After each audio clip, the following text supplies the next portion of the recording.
Hello all, welcome to this session. In this session, I'm going to answer one of the Java interview questions. That is, what will happen if we use this return keyword without returning anything from a Java method?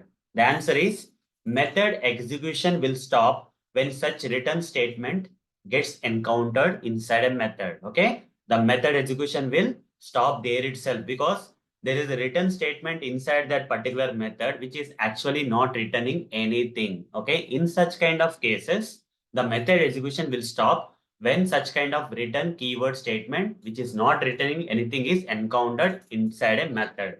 Let me practically demonstrate this and prove you with an example. So for that, I'll switch to this Eclipse ID and create a new class. I'll just name this class with some random name, say class 4. This program will give you the answer, guys. Okay, if you follow this program, then you'll get the answer for that question. I'll create a main method also inside that class. Now here, I'll create another method that is public static void sample method. Okay, I'm just creating a sample method. Now, from the main method, I would like to call this sample method here. Okay, simple words. Now inside the sample method, let's say I'll write some for loop for int I is equal to 1, I less than or equal to 10, then I plus plus. Okay, I plus plus. Like this, I'll create a program and create a for loop. Okay, now inside this for loop, I'll write some statement like this. If I is equal to double equal to 6, then I'm going to mention a return statement which actually doesn't return anything. Just normal return keyword is there. After this return, I'm not returning anything. I'm just ending the return statement with a semicolon symbol. That's all. Okay. Now here inside this for loop, along with this if block, I also will write a print statement which will print the value of I. Now, if I run the code, what will be the output? If you get the output, if you are able to understand the output for this program, you will understand the purpose of this return keyword, which is not actually returning anything. You see, return type is still void here. I'm just using the return for a purpose here. So what will happen? Let me explain. The execution will start from the main method and sample method will be called. Control will go to the sample method. Execution will continue here and for loop will come. Int I is equal to 1. I is now 1. 1 less than or equal to 10 is true. We'll go inside this for loop. And here 1 equal to 6 is false. So return keyword will not be encountered. Will not go inside the if block. Return keyword will be skipped. Hence, the one value 1 will be printed in the output. Okay, here 1 will be printed.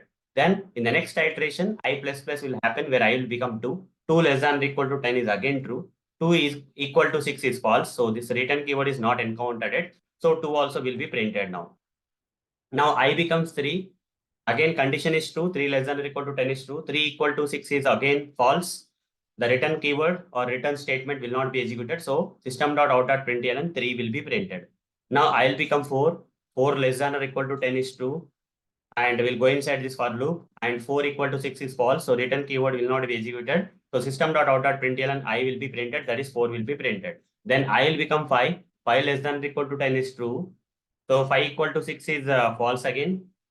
So this return keyword will not be executed. So system.out.println 5 will be printed. Now I finally becomes 6.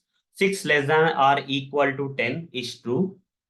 We'll go inside this for loop. Now 6 equal to 6 is also true. Now for the first time we are going inside the if block where return statement without returning anything is there. The return statement or return keyword which is not actually returning anything is there. Because of this return keyword got encountered, the method execution will abruptly stop there itself. Okay, the method execution will not continue anymore. Okay, we'll come out of this method, guys. We'll simply come out of the method when the return statement which is not returning anything is encountered. Will come out of this method, and that's what is the output. 1 2 3 4 5 only will be printed. Till 10 it will not be printed. Okay, when I become 6, return keyword got executed, method execution will stop. That's it. Okay, run the code and observe that you'll see 1 2 3 4 5 will get printed in the output console. Okay, so with this you should be able to understand the answer for this question. What will happen if you use return keyword or return statement which is not returning anything inside a Java method? The method execution will stop there itself. Okay, when such return statement encounters. Okay, the method's execution will stop. That's it. That's the end of the method execution. Okay, so with practical demonstration, I've answered this question for you. So that's all for this session. Thank you. Bye bye.